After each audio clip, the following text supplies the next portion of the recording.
Hello friends, मी Vishakha global online मराठीमध्ये आपल्या सर्वांचं स्वागत आहे. आजच्या सेशनमध्ये आपल्याला महाराष्ट्र स्टेट परीक्षा 2025 साठी पेपर टी इकॉनॉमिक्सचं प्रिपरेशन करायचं आहे.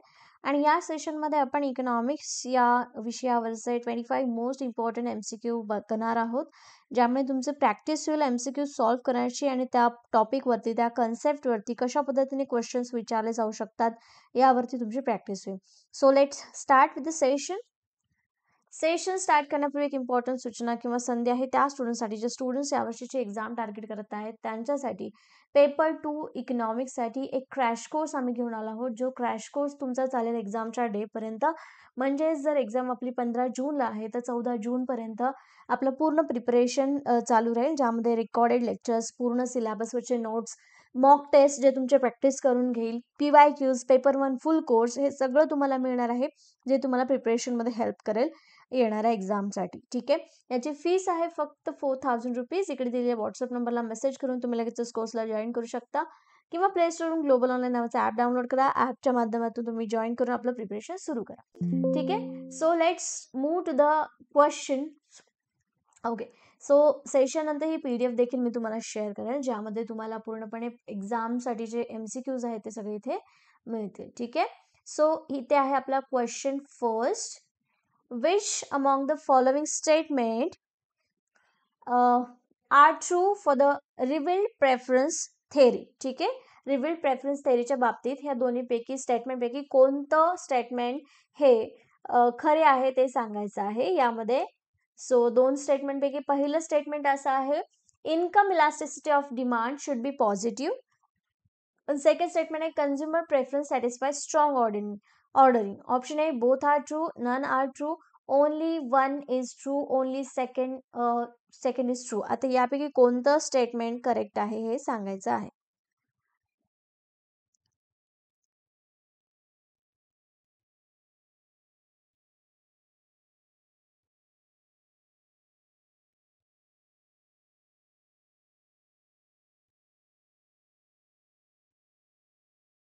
बघा, प्रकट पसंती सिद्धांतासाठी खालीलपैकी कोणती विधाने सत्य आहेत. मराठीमध्ये तुम्हाला खाली प्रश्न दिलेला आहे की दोन स्टेटमेंट्स दिलेले आहेत. मागणीच्या उत्पन्न लवचिकता सकारात्मक असावी.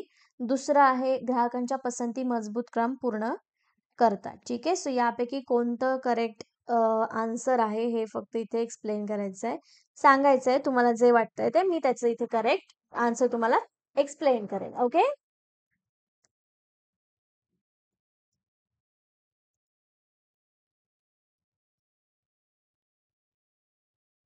Okay, let me answer this question. याचं करेक्ट आन्सर आहे की दोन्हीही स्टेटमेंट याचे कसे आहेत, करेक्ट आहेत.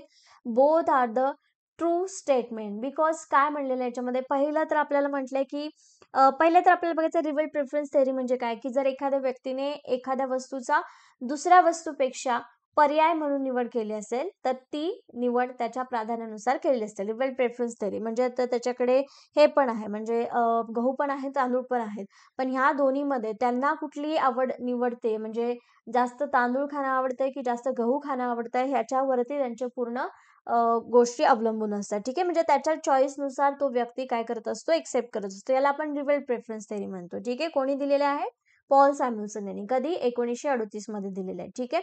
सो याच्यामध्ये मग असं म्हटलेलं आहे की इन्कम इलास्टिसिटी म्हणजे मागणीची लवचिकता ही सकारात्मक असावी. ऑब्व्हियसली म्हणजे तुमच्या मागणीच्या म्हणजे उत्पन्न जसं वाढेल किंवा उत्पन्न जर कमी असेल तर त्यानुसार तुमची मागणी कशी असली पाहिजे, लवचिक असली पाहिजे. म्हणजे सकारात्मक उत्पन्न वाढलं तर मागणी सुद्धा वाढू शकते. ठीक आहे. आणि सेकंड स्टेटमेंट मध्ये काय सांगितलं की ग्राहकांच्या पसंती मजबूत क्रम करतात, म्हणजे consumer preference satisfy strong ordering. त्यांच्या ज्या काही तुम्ही कॉम्बिनेशन निवडलेलं आहे त्याच्यामध्ये तुम्हाला मॅक्झिमम सॅटिस्फॅक्शन मिळतंय, मॅक्झिमम तुम्हाला तिथे हे मिळतंय, काय म्हणतात त्याला आपण, समाधान मिळतंय असं सांगतो. तर दोन्ही स्टेटमेंट इथे करेक्ट आहेत, त्यामुळे ऑप्शन ए इथे करेक्ट आहे. Let's move to the next question. Question number 2.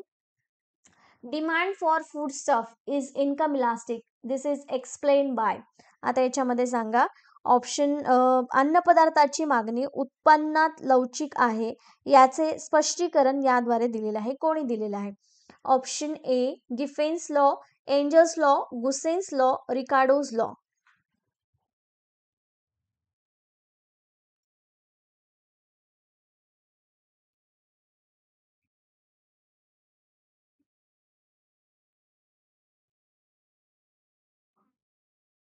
Income inelastic म्हटलेलं आहे, सॉरी मी इलास्टिक म्हटले, इथे इन्कम इन इलास्टिक म्हणजे उत्पन्न अलवचिक आहे. ठीक आहे, मराठीमध्ये पण इथे करेक्शन करून घ्या. मागणीची उत्पन्न लवचिकता म्हणजे अन्नधान्यासाठी कशी आहे, अलवचिकता कमी आहे किंवा अलवचिक आहे मागणी. समजा आज जर तुम्हाला 2 भाकरी म्हणजे 4 जणांसाठी 2 भाकरी लागत असतील, ठीक आहे, तर उद्या तुमचं उत्पन्न वाढलं तरी पण तुम्हाला 2च भाकरी लागणार आहे. ठीक आहे, त्याच्यानंतर थोडंसं म्हणजे भाकरीच 2च लागणार आहेत. म्हणजे तुमचे बाहेरचे शॉक किंवा असं तुम्हाला फास्ट फूड वगैरे खाऊ वाटेल, हे सगळं वेगळं झालं. पण 2 भाकरी लागणार आहेत, तर मिनिमम 2 भाकरीमध्ये तुमचं भागणार आहे. म्हणजेच काय आहे, हे फॅक्टर जे आहेत म्हणजे अन्न पदार्थाची जी मागणी आहे ती अलवचिक आहे. जास्त चेंज होत नाही. जरी तुमच्या मागणीमध्ये तुमच्या इन्कममध्ये फरक पडला तर. तर त्यामुळे इथे उत्पन्न लवचिकता ही मागणीची उत्पन्न लवचिकता अन्न पदार्थासाठी ही अलवचिक आहे. हा कोणता नियम सांगतो असं इथे विचारलेलं आहे. तर याच्यामध्ये याचं करेक्ट आन्सर आहे एंजलचा नियम म्हणजे एंजल लॉ जो आहे तो इथे तुम्हाला हे सांगतो की अन्नधान्याची किंवा अन्न पदार्थाची मागणी उत्पन्न लवचिक आहे. Okay okay, let's move to the next question. Question number third. Consider the following factors: free entry, advertising, goal of satisfactory profits. Which of these part are Chamberlin's monopolistic competitions? आता याच्यामध्ये असं विचारलेलं आहे की चेंबरलिनने जे मोनोपॉलिस्टिक कॉम्पिटिशन सांगितलेले आहे त्यापैकी यातले कोणते 2 फॅक्टर्स आहेत जे मोनोपॉलिस्टिक कॉम्पिटिशनचे आहेत, पार्ट आहेत. मराठीमध्ये मोफत प्रवेश, जाहिरात, समाधानकारक नफ्याचे ध्येय. यापैकी कोणतं चेंबरलिनच्या मक्तेदारी स्पर्धेचा भाग आहे हे सांगा.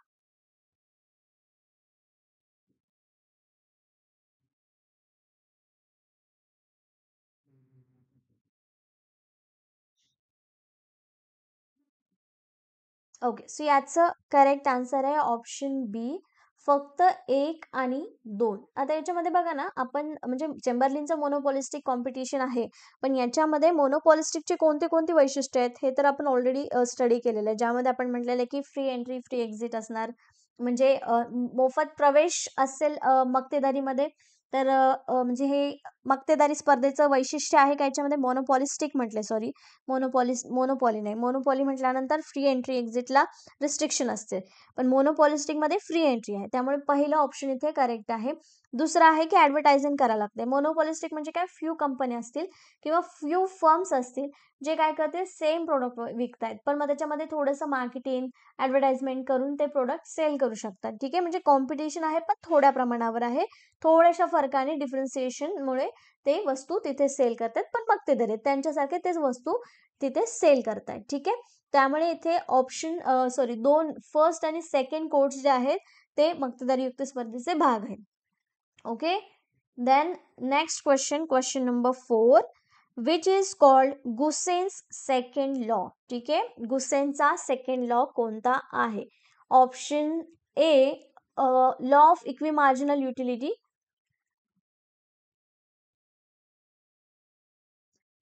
सेकंड आहे law of diminishing marginal utility, C आहे रिवेल प्रेफरन्स थेअरी, डी आहे indifference curve approach.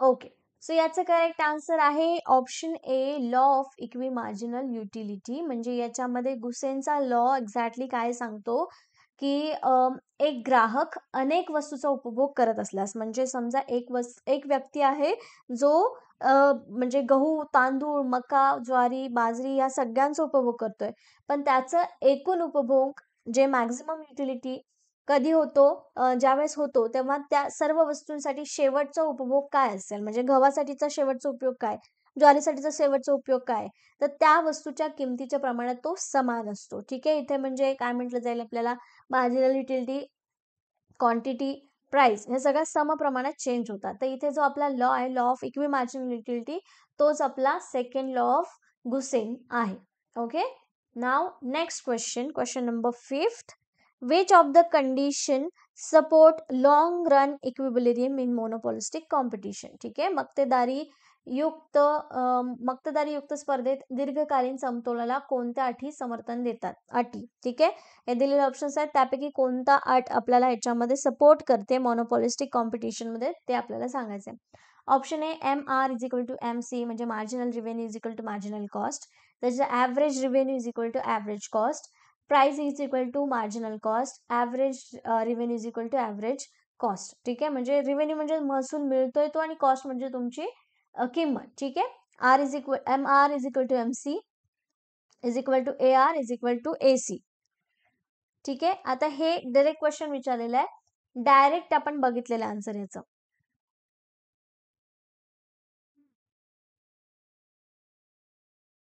Okay, so याचं करेक्ट आन्सर आहे option B, price is equal to marginal cost. Price कशी असणार आहे? तुमच्या मार्जिनल कॉस्ट एवढी असेल आणि तुमचा ॲव्हरेज रिव्हेन्यू किती असणार आहे, म्हणजे तुमचा ॲव्हरेज इन्कम किती असणार आहे, तुमच्या ॲव्हरेज कॉस्ट एवढा असणार आहे. त्यामुळे इथे ऑप्शन बी हे करेक्ट आन्सर आहे. ठीक आहे, ओके, क्वेश्चन नंबर 6 कडे बघूया. Which of the following are the basis assumption of cardinal utility analysis? ठीक आहे, कार्डिनल युटिलिटी अनालिसिसचा अझम्पशन कोणता आहे? आता याचे अझम्पशन्स म्हणजे हा खूप इझी क्वेश्चन आहे ऍक्च्युली, पण तरी पण याचे अझम्पशन्स हे तुमच्या लक्षात राहावे कन्सेप्टसाठी, त्यामुळे इथे आपण हे केलेलं आहे. ठीक आहे, सो पहिलं आहे utility is measurable and quantifiable entity. ठीक आहे, म्हणजे युटिलिटी कशी आहे, मोजता येण्यासारखी आणि परिमाणात्मक आहे, म्हणजे कॅल्क्युलेट होऊ शकते. दुसरं स्टेटमेंट आहे marginal utility of money changes with the changes in real income. आता ही जी सीमांत वास्तविक उत्पन्नातील बदलासह पैशाची सीमांत उपयोगिता बदलते. ठीक आहे, म्हणजे एक्झॅक्टली काय आहे की तुमची जी सीमांत उपयोगिता आहे, जसे पैसे चेंज होतील तसे ते रिअल इन्कम मध्ये चेंज होतात राहतात असं म्हटलेलं आहे. ठीक आहे, म्हणजे याचा काही लॉजिकच इथे लागत नाही. पहिलं मला म्हटलेलं ते ठीक आहे, कार्डिनल युटिलिटी मेजरेबल आहे, मोजू शकतो. तिसरं स्टेटमेंट म्हणतं utility derive from various goods are interdependent. आता ही जी तिसरं स्टेटमेंट म्हणतंय की जी उपयोगिता आहे ती सुद्धा वेगवेगळ्या वस्तूंवरती इंटरडिपेंडंट असतं, but that is not assumption of that cardinal approach. ठीक आहे, म्हणजे आपल्या कार्डिनल संख्यात्मक अप्रोचला हा काही हे नाही आहे. सो याच्यामध्ये बघा डी फोर्थ काय म्हटलंय, the use of introspective method in judging the behaviour of marginal utility. याच्यामध्ये चौथं स्टेटमेंट म्हटलंय की सीमांत उपयोगितेच्या वर्तनाचे मूल्यांकन करण्यासाठी आत्मनिरीक्षण पद्धतीचा वापर केला जातो. सो चौथं बरोबर आहे आणि पहिलं बरोबर आहे. ठीक आहे, म्हणजे हे दोन स्टेटमेंट काय आहेत, हे आपले गृहीतक आहेत जे आपल्याला संख्यात्मक उपयुक्तता बद्दल वैशिष्ट्य सांगतात किंवा संख्यात्मक उपयुक्तता म्हणजे नेमकं काय हे सांगतात. Okay, okay, the next question number 7. Angel curve denotes. Angel curve denotes various amounts of the good which a consumer would be willing to purchase at various price level. Various amount of goods which a consumer would be willing to purchase at various income level.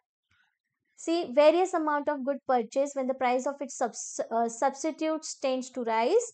The relationship between income effect and substitute effect. ठीक आहे, विविध प्रमाणात वस्तू जी ग्राहक किमतीच्या पातळीवर खरेदी करण्यास इच्छुक असेल, विविध उत्पन्न पातळीवर ग्राहक खरेदी करण्यास तयार असलेल्या वस्तूंचे विविध प्रमाण. सी, पर्यायी वस्तूंच्या किमती वाढतात तेव्हा खरेदी केलेल्या वस्तूंचे विविध प्रमाण. डी, उत्पन्न परिणाम आणि पर्यायी परिणाम यांच्यात संबंध.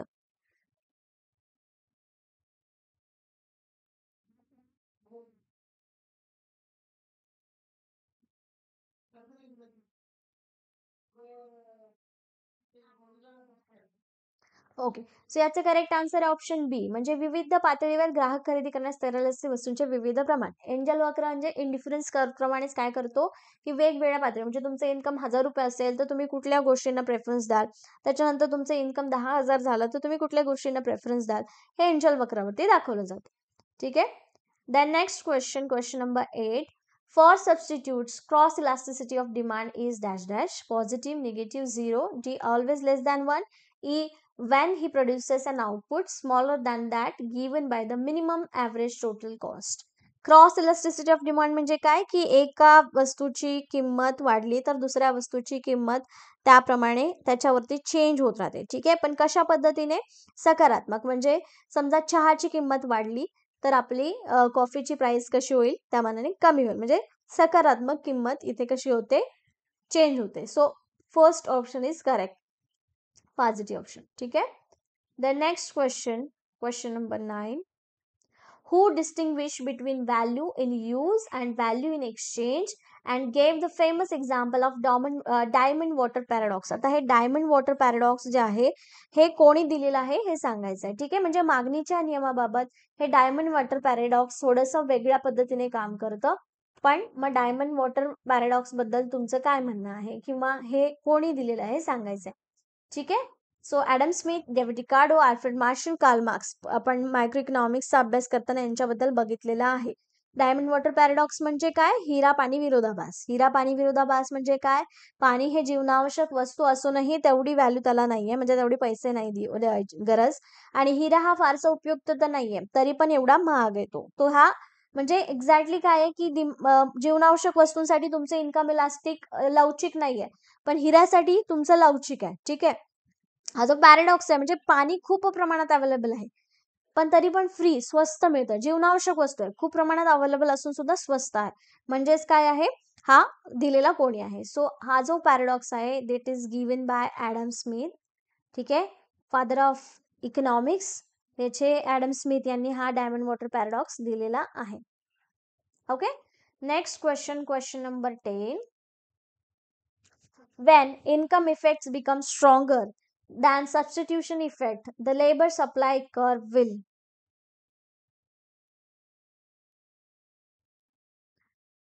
जेव्हा उत्पन्नाचा परिणाम प्रतिस्थापनाक परिणामापेक्षा अधिक मजबूत होतो तेव्हा श्रम पुरवठा वक्र हे होईल. Slope positively, negatively slope, bend backward, slope upward.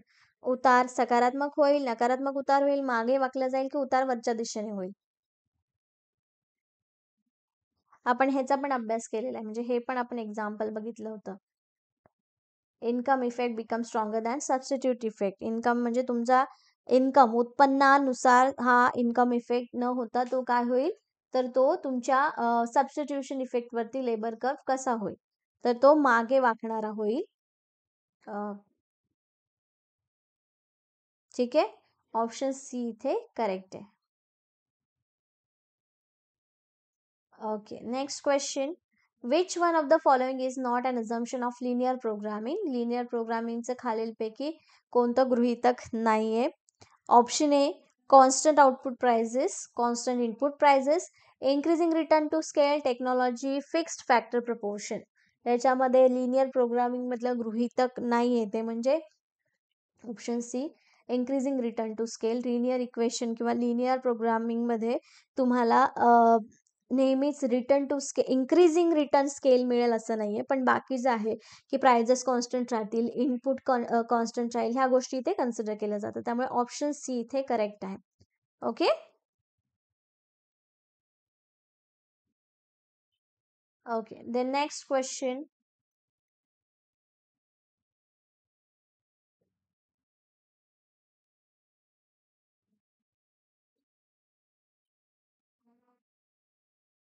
Para.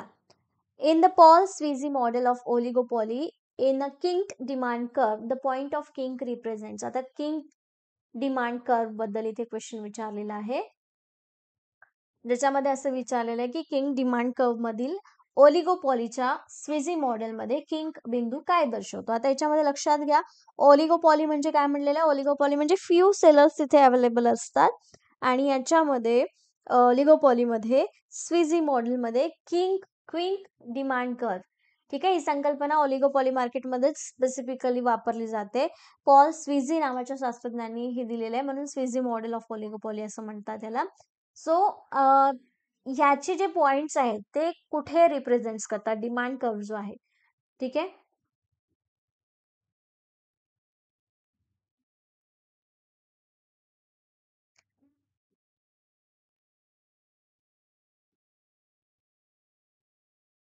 Okay. So याचं करेक्ट आन्सर आहे option C, both the price and quantity rigidity. म्हणजे किंमत आणि प्रमाण यांचा कडकपणा कसा आहे, म्हणजे ऍक्च्युली त्या पॉइंट्स वरती हे कर्व जो आहे किंग डिमांड कर्व तो वळत असतो किंवा तो रिप्रेझेंट करत असतो. तर याच्यामध्ये वरचा भाग जो आहे तो एखादी कंपनी आपली किंमत वाढवते किंवा घटते ते इथे दाखवतो, म्हणजे डिमांड इलास्टिक आहे ते दाखवतो. आणि खालचा भाग जो असतो तो कमी किंमत करते किंवा फारशी वाढत नाही, म्हणजे इनइलास्टिक डिमांड जी आहे ती दाखवत असतो. ठीक आहे.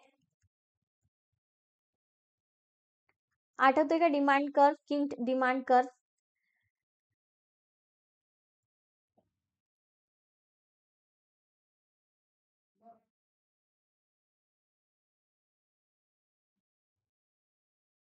म्हणजे ह्या प्राइसला हा किंग असतो. ठीक आहे. किंग या ठिकाणी, सॉरी, किंग डिमांड कर्व एका स्पेसिफिक प्राइसला तो हे असतो. ठीक आहे. Okay, next question. Question number 13. The cost incurred by the firm is hiring labor is called as explicit cost, implicit cost, marginal cost, total cost. कामगार नियुक्त करण्यासाठी फर्मने केलेल्या खर्चाला काय म्हणतात?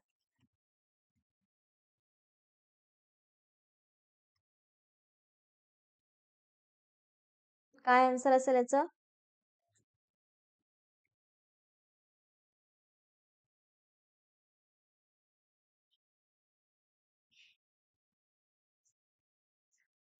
स्पष्ट खर्च, अंतर्निहित खर्च, सीमांत खर्च, एकूण खर्च. फिक्स्ड कॉस्ट म्हणजे आपल्याला माहिती आहे की एका स्पेसिफिक महिन्याचं भाडं द्यायचं 50,000, ते फिक्स्ड कॉस्ट. ठीक आहे. व्हेरिएबल कॉस्ट म्हणजे जो चेंज होतो, उत्पादनाच्या प्रमाणानुसार बदलत असतो, कच्चा माल, मजुरी, वीज खर्च. टोटल कॉस्ट म्हणजे fixed cost plus variable cost. Average cost म्हणजे काय, की जेवढा तुमचे खर्च झालाय आणि जेवढे तुम्ही उत्पन्न मिळवलेलं आहे त्यांना भागाकार केलं तर ॲव्हरेज कॉस्ट मिळते. मार्जिनल कॉस्ट म्हणजे एखादा ॲडिशनल युनिटसाठी लागणारा खर्च म्हणजे मार्जिनल किंवा सीमांत कॉस्ट. अपॉर्च्युनिटी कॉस्ट म्हणजे संधी खर्च, जो तुम्ही एका स्पेसिफिक गोष्टीसाठी तुम्हाला मिळायला पाहिजे होता पण तो मिळत नाही, तुम्ही मिस केलाय. ठीक आहे. एक्सप्लिसिट कॉस्ट म्हणजे प्रत्यक्षात पैसे दिले जातात. इम्प्लिसिट कॉस्ट म्हणजे अप्रत्यक्षपणे संसाधनाचा वापर लोक करतात, जसं की स्वतःची जमीन वापरली आहे आणि ती ती तुम्ही तुमच्या म्हणजे लँड लेबर कॅपिटलमध्ये ती एक आवश्यक गोष्ट आहे, पण त्याचा रेंट तुम्हाला द्यायचा नाही कारण ती स्वतःची जमीन तुम्ही वापरली आहे. त्याला अप्रत्यक्ष खर्च म्हणतात. ठीक आहे. पैसे दिले जात नाही. त्याच्यानंतर मग संक कॉस्ट म्हणजे अविष्ट खर्च, म्हणजे काय की एखादा खर्च झाला की परत मिळणार नाहीये. पेन्शनचं जे एक्झाम्पल आहे ते संक कॉस्टमध्ये येतं. मग इथे जे विचारलेलं आहे या क्वेश्चन मध्ये की हायरिंग लेबरसाठी जो खर्च केला जातो तो डायरेक्ट केला जातो, म्हणून याला एक्सप्लिसिट कॉस्ट, स्पष्ट खर्च असं म्हणतात किंवा डायरेक्ट कॉस्ट म्हणतात. ठीक आहे. Okay, next question. The locus of Pareto optimality in production and consumption is given by direct question विचारलेला आहे इथे की उत्पादन आणि वापरात पेरिटो इष्टतमेचे स्थान याद्वारे दिले जाते. कशाद्वारे दिले जाते? Option A social welfare function, the utility possibility curve, the transformation curve, the grand utility possibility curve. याचं करेक्ट आन्सर आहे option B, the utility possibility curve. Getting लक्षात आहे? The utility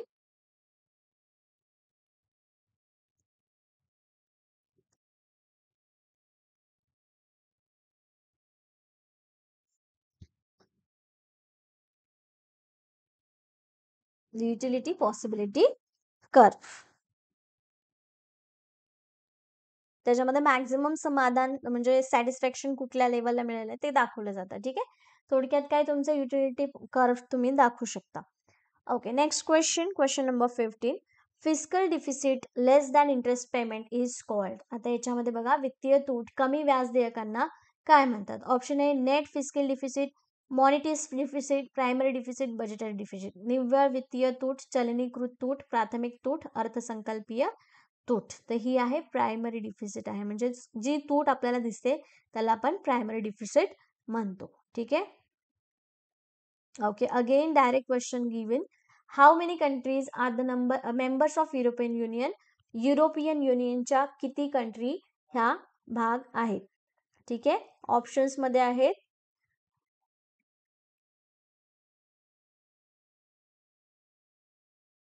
25, 28, 26, 15, 25, 28, 26, 20, sorry 15. तर याच्यामध्ये किती आन्सर असणार आहे?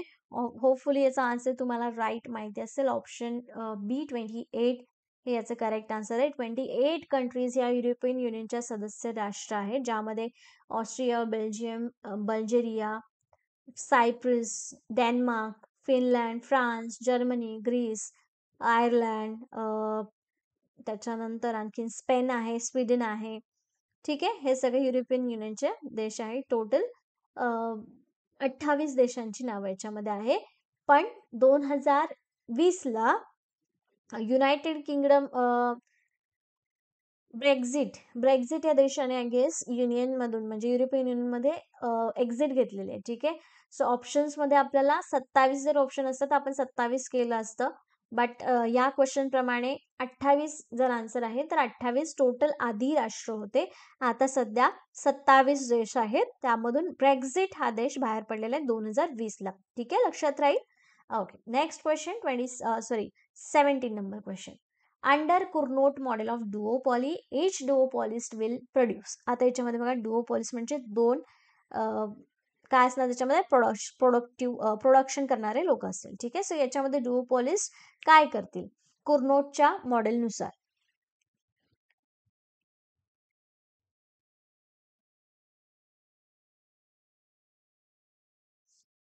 half the output, 1/4 of the output, 1/6 of output, 1/3 of the total output. उत्पादनाच्या अर्धा भागाचा, उत्पादनाच्या चतुर्थ भागाचा, उत्पादनाच्या 6 भागाचा, एकूण उत्पादनाच्या 1/3 भागांचा.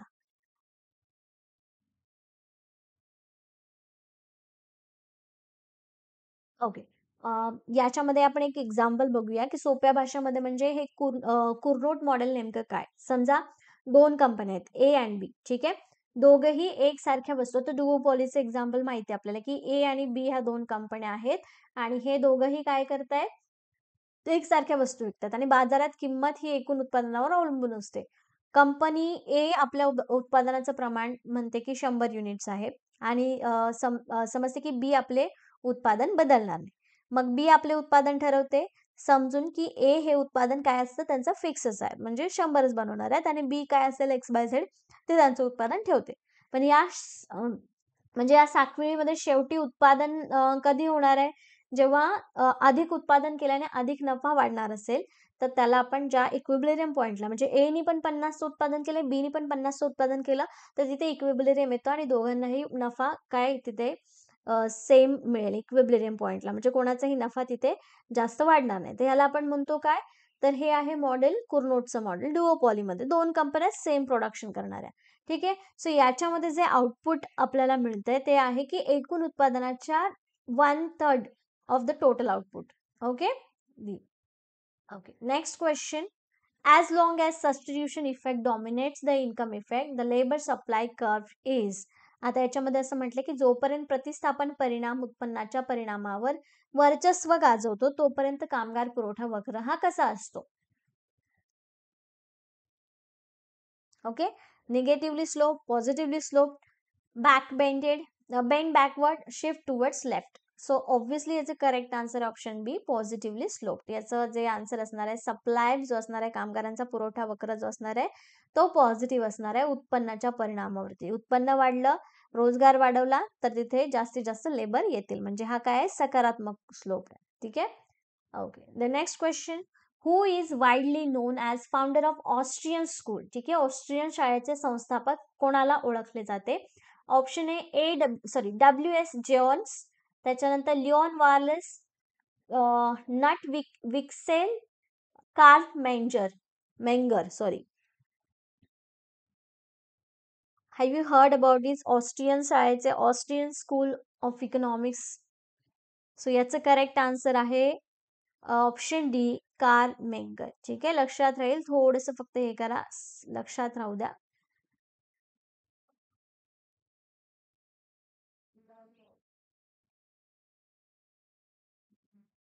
ओके, नेक्स्ट क्वेश्चन 20 नंबरचा. For substitutes cross elasticity of demand is. हा, आता याच्यामध्ये असं विचारलं की सबस्टिट्यूट इफेक्ट म्हणजे जर दोन वस्तू एकमेकांना सबस्टिट्यूट असतील, कॉम्प्लिमेंटरी नाही, सबस्टिट्यूट. ऑप्शन आहे कॉफी किंवा चहा, हे काय आहे त्याच्यामध्ये ऑप्शन आहे. तर ह्या दोघांची इलास्टिसिटी ऑफ डिमांड कशी आली, म्हणजे चहाची वाढली तर कॉफीची कमी होणार आणि चहाची कमी झाली तर कॉफीची वाढणार, म्हणजे यांच्यामध्ये निगेटिव्ह इफेक्ट आहे. ठीक आहे, substitute effect cross elasticity of demand कशी आहे, निगेटिव्ह असणार आहे, नकारात्मक असणार आहे. Okay, then question number 21. The revealed preference theory of consumers behaviour is based on. आता त्याच्यामध्ये बघा मायक्रो इकॉनॉमिक्स वरती मोस्ट ऑफ दी क्वेश्चन्स स्टार्टिंगला आपण बघतोय. The revealed preference theory of consumers behaviour is based on. Option A consistency, strong ordering, positive income elasticity of demand, all of the अबो. ग्राहकांच्या वर्तनाचा प्रकट झालेला सिद्धांत म्हणजेच काय, रिवेल्ड म्हणजे त्यांच्या प्रेफरन्सनुसार जे ठरतात त्या गोष्टी कोणत्या गोष्टीवरती अवलंबून आहेत. कन्सिस्टन्सी तर त्याच्यामध्ये पाहिजे, ते जे काही तुम्ही कन्झ्युम करताय त्याच्या कंटिन्युअसली तुम्ही करत असले पाहिजेत. त्याच्यानंतर तुमची जी ऑर्डर तुम्ही फॉलो करताय ते सेम असली पाहिजे, स्ट्रॉंग असली पाहिजे. आणि इन्कम इलास्टिसिटी ऑफ डिमांड, तुमच्या इन्कमनुसार तुमची डिमांड चेंज व्हायला पाहिजे, म्हणजे इलास्टिक पाहिजे. सो हे तिन्ही ऑप्शन्स जे आहेत ते ह्या तिन्ही वरती हे रिवेल्ड प्रेफरन्स थेअरी काम करते. ठीक आहे. सुसंगतता, मजबूत क्रम, मागणीची सकारात्मक उत्पन्न लवचिकता, ह्या तिन्ही गोष्टींवरती हा ग्राहक वर्तनाचा थेअरी, प्रेफरन्स थेअरी अवलंबून असते.